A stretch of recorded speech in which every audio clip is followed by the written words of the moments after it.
Nah, pemirsa, untuk membahas peristiwa hilangnya pesawat AirAsia dari radar pagi tadi, saat ini saya akan mengajak Anda berbincang bersama dengan Kapten Sadrah M. Nababan sebagai penasehat Asosiasi Pilot Garuda.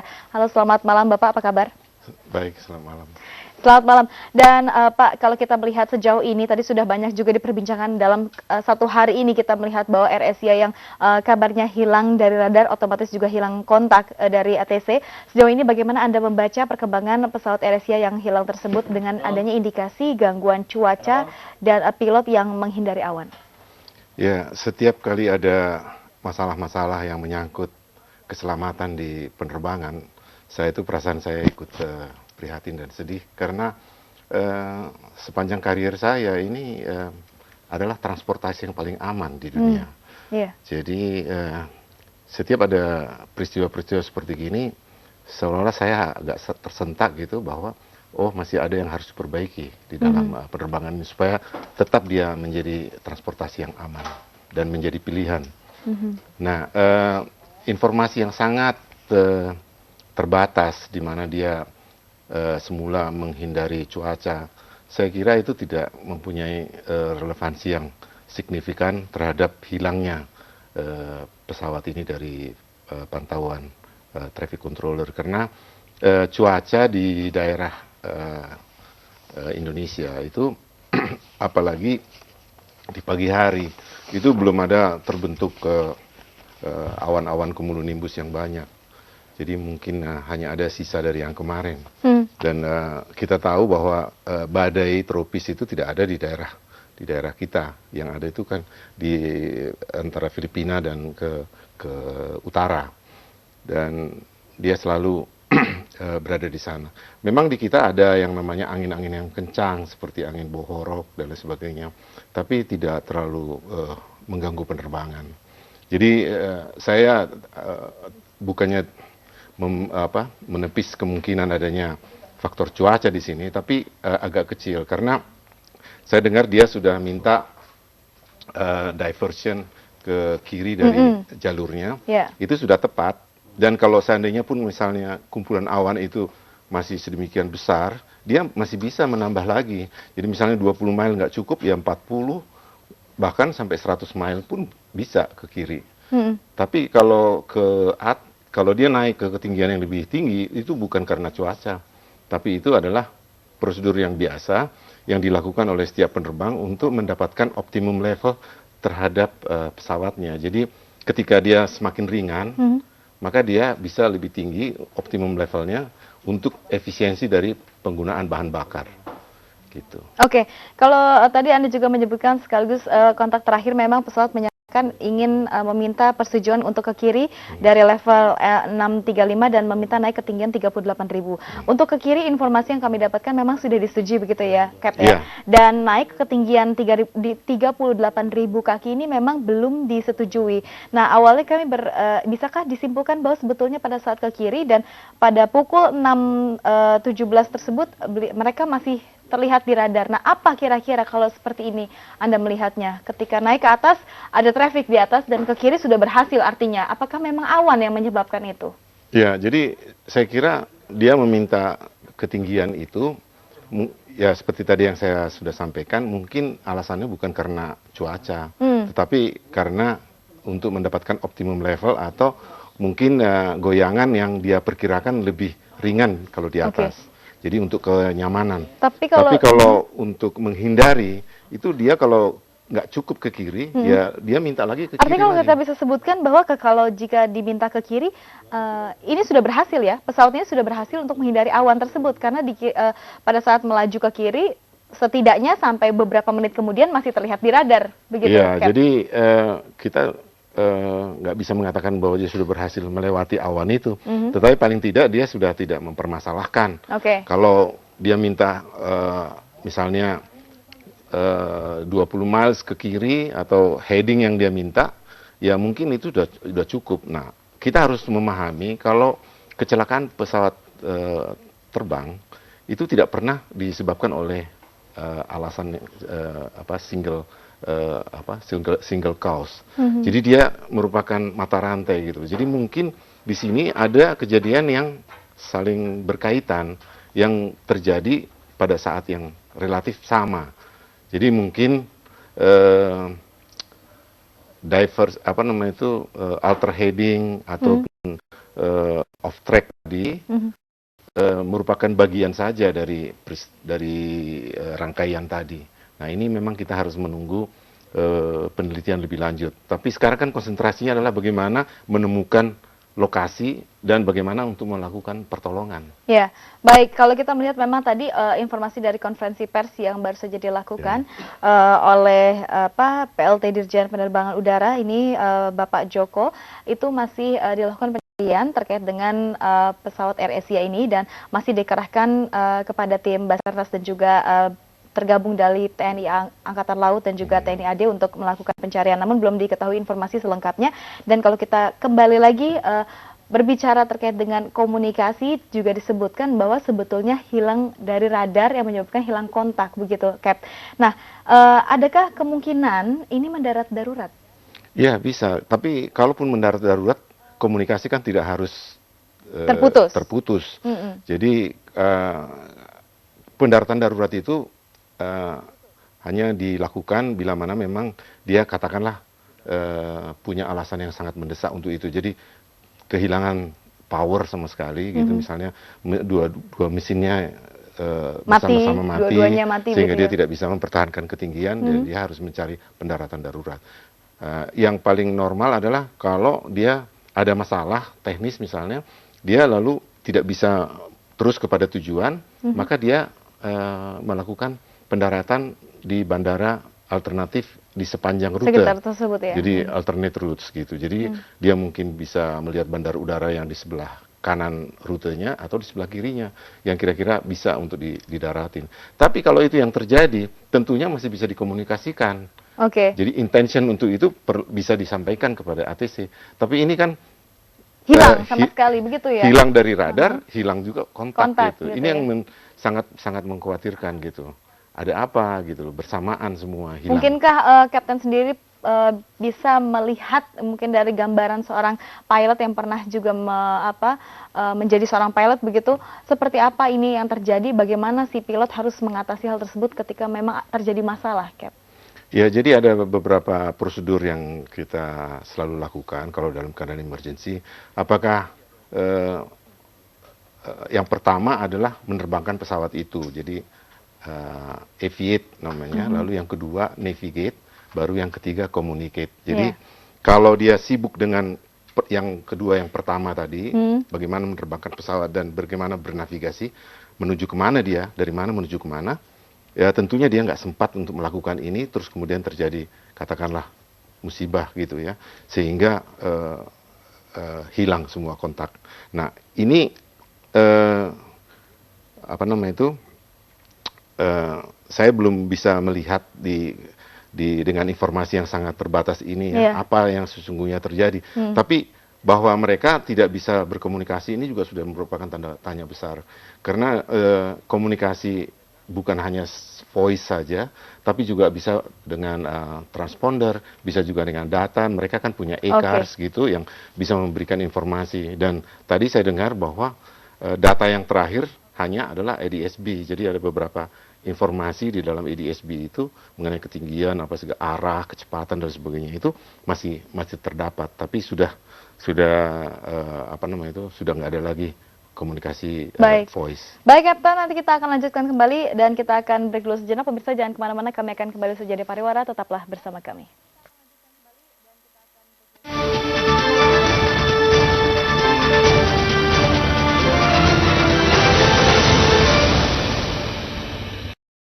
Adakah mungkin juga kemungkinan penumpang yang lalai menggunakan telepon? Itu juga berpengaruh sangat besar? Ya, sampai sekarang kan itu masih menjadi polemik ya. Apakah telepon itu bisa mencelakakan? Tapi kita harus ingat bahwa sekarang ini pesawat-pesawat modern ini banyak menggunakan avionik. Avionik itu aviation elektronik. Nah, jadi kalau dia terganggu oleh frekuensi lain gitu, bisa dia menjadi tidak sesuai dengan yang diminta gitu ya. Jadi kalau sekarang ini kan pilot memberikan input kepada komputer memberikan perintah kepada servonya itu akan menggerakkan di sana, Yeah. menggerakkan tuas atau apa namanya. Nah, ini bisa terganggu karena dia kan dengan elektronik semua kan, jadi misalnya mengenai pressurization juga juga sekarang udah serba elektronik. Nah, ada beberapa dugaan bahwa beberapa kasus di mana harus terjadi dekompresi dikarenakan gangguan terhadap sistem pressurization. Nah, tapi belum ada dibuktikan bahwa itu akibat dari Telepon, HP seluler, telepon atau semua yang memancarkan signal. Jadi misalnya mainan anak-anak itu pun juga merupakan gangguan kan, makanya kan nggak boleh. Jadi kalau sekarang di penerbangan itu banyak sekali alat-alat yang tidak boleh digunakan. Ada setelah 10.000 kaki boleh digunakan, misalnya seperti laptop yang standalone gitu, itu bisa digunakan dan itu tidak mengganggu. Dan di beberapa operator juga di Amerika sekarang bahkan telepon pun sudah boleh. Jadi gitu. Jadi memang tergantung pada peralatan yang ada di pesawat itu. Kalau memang sudah dianggap aman terhadap gangguan itu, boleh aja dipakai. Tapi kalau peraturan kita sekarang ini tidak boleh. Tidak boleh semua ya, untuk penerbangan dan tapi kan pesawat peraturan apapun. Itu kan akan mengikuti perkembangan teknologi. Iya, Jadi kalau teknologinya sudah oke berarti bisa jadi. Bisa ya. Oke, baik Kapten, nanti kita akan lanjutkan kembali informasi lainnya. Dan pemirsa jangan kemana-mana, kami kembali sesaat lagi.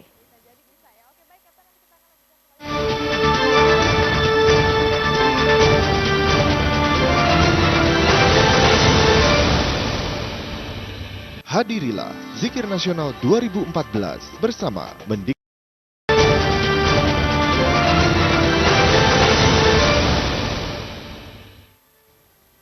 Terima kasih Anda masih bersama kami di Ada Apa Berita Akhir Pekan, masih bersama dengan Kapten Sadrah M. Nababan, penasehat Asosiasi Pilot Garuda.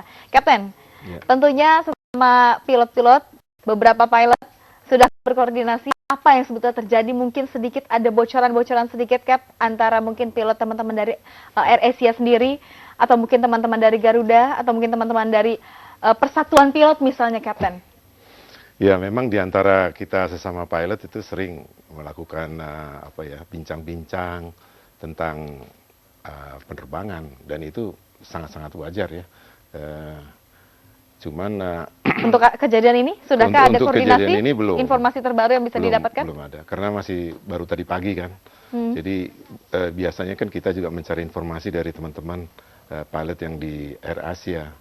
Apakah mereka yang pernah terakhir menggunakan pesawat yang sama pada saat itu, bisa untuk mengetahui kira-kira kondisi pesawat misalnya. Sudah berkoordinasi terkait dengan teman-teman di pesawat AirAsia yang pernah membawa pesawat tersebut? Belum ya, belum. Kapten ya. Ya sudah, kalau gitu nanti kita tunggu, Kapten. Nanti akan saya konfirmasi kembali kapan Kapten akan berkoordinasi dengan teman-teman pilot. Dan selama Anda terbang ini, pernahkah Anda mengalami kasus serupa? Mungkin yang ini kita masih dugaan terkait dengan adanya awan cumulonimbus.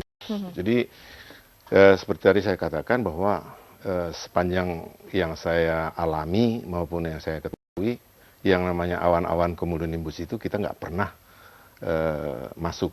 Artinya kita selalu harus menghindar, avoid. Pokoknya mengenai cuaca itu kita menghindar. Nggak pernah kita seperti menantang begitu, enggak. Tapi Kapten sendiri pernah melihat adanya di depan mata sudah ada awan tersebut? Dan sering. Ya, dari jarak berapa, Kapten, kita tahu adanya awan tersebut? Ya kan kita ada radar.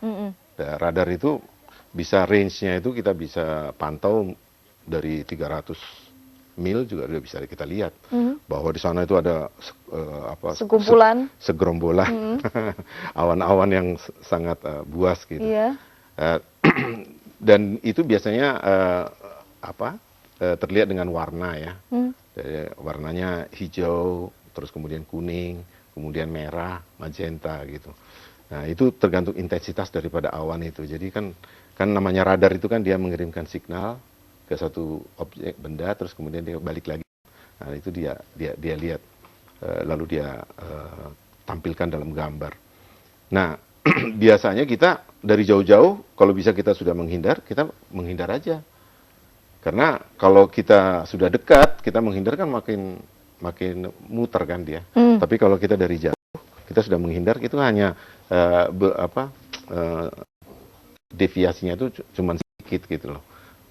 Oke, Kapten, ini kita kembali lagi terkait dengan pesawat AirAsia ini. Apa yang menyebabkan biasanya pesawat ini bisa hilang kontak atau hilang radar dari ATC? Kalau kita bilang hilang kontak, itu juga ada permasalahan. Misalnya transmitter daripada komunikasi di pesawat itu misalnya tiba-tiba rusak. Tapi kan di situ ada tiga unit. Nggak mungkin Masa tiga-tiganya rusak? Tiga-tiganya rusak. Katakanlah misalnya tiga-tiganya rusak. Itu dia harus pakai transponder, code-nya itu dia rubah dari yang normal menjadi 7600. Jadi si ATC tahu bahwa dia nggak bisa berkomunikasi nih, sehingga dia dikasih prioritas. Tapi pesawat itu bisa dipantau di radar. Nah, ini radarnya pun hilang dan kontaknya pun hilang. Sini radar hilang, kontak pun hilang. Sekarang kan apa yang bisa disimpulkan? Jadi pertanyaannya, rekan-rekan ATC mestinya lebih tahu ya, dia hilangnya itu bagaimana? Ya, artinya apakah dia sempat turun gitu ya, baru hilang, atau dia hanya lurus saja terus hilang, itu macam-macam gitu. Atau dia belok dulu baru hilang, kita juga nggak tahu. Dan dia juga hilangnya itu ada semacam meninggalkan kayak ghost gitu, kayak segi 4 gitu. Jadi macam-macam gitu ya. Baik, nanti kita lanjutkan lagi, tapi kita tetap harus break dulu sejenak. Pemirsa jangan kemana-mana, kami kembali sesaat lagi.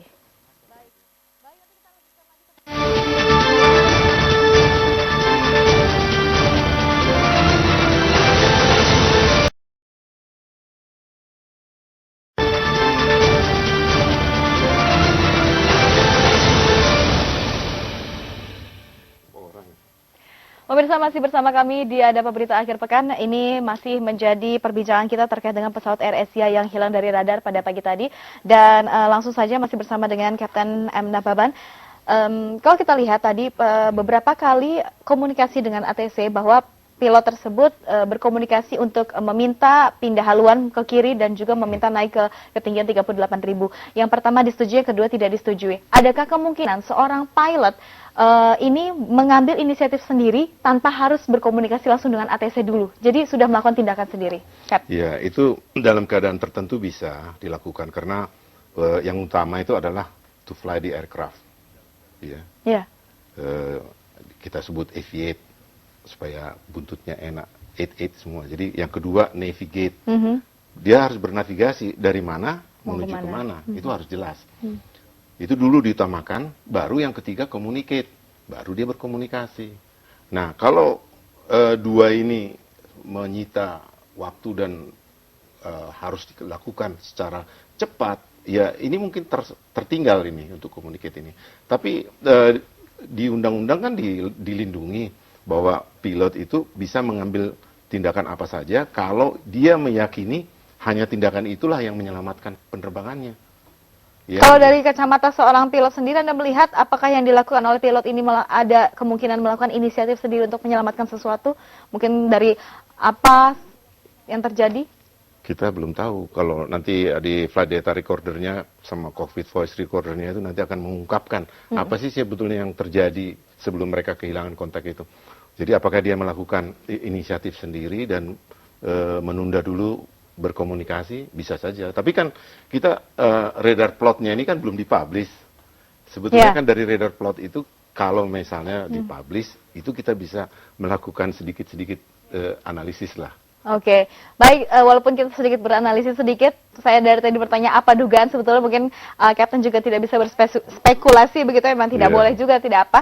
Namun ini hanya dari pandangan pilot sendiri dan pengalaman yang Kapten pernah alami. Namun kalau saya ingin bertanya secara general, tadi Anda menyebutkan bahwa dalam penerbangan kita harus ada yang diperbaiki. Anda melihat sistem penerbangan kita seperti apa di Indonesia? Ya, di Indonesia kita harus sedih kalau kita melihat bahwa status penerbangan kita, otoritas penerbangan sipil Indonesia, itu sekarang masih kategori 2. Kita harus sedih, begitu? Kita harus sedih, karena dari tahun 2007 kita terpuruk di posisi itu, dan kita belum mampu mengembalikan ke kategori 1. Dan terus yang kedua, dari Eropa itu masih belum dicabut ban-nya. Jadi kita belum boleh pergi ke Eropa. Jadi memang itulah mengenai kesetaraan dari otoritas Baik. penerbangan Kalau kita. dari kondisi Terus seluruh yang pesawat kedua, yang kita punya di Nah, Indonesia, terus yang berikutnya adalah dari statistik. Di kita ini kecelakaan termasuk yang tinggi. ya. Bahkan kalaupun bukan yang tertinggi di dunia, tapi kita sudah sangat tinggi gitu loh. Coba dilihat statistiknya itu. Jadi inilah yang kita harapkan pemerintah dengan pimpinan yang baru sekarang ini, tolonglah memberikan prioritas ke sini. Karena apa? Karena tuntutan untuk bisa dari kategori 2 menjadi kategori 1 itu banyak. Jadi kita harus memperbaiki sistem, memperbaiki jumlah SDM-nya. Jadi inspektor-inspektornya harus diperbanyak, terus kualifikasinya juga harus ditingkatkan. Nah, ini akan lebih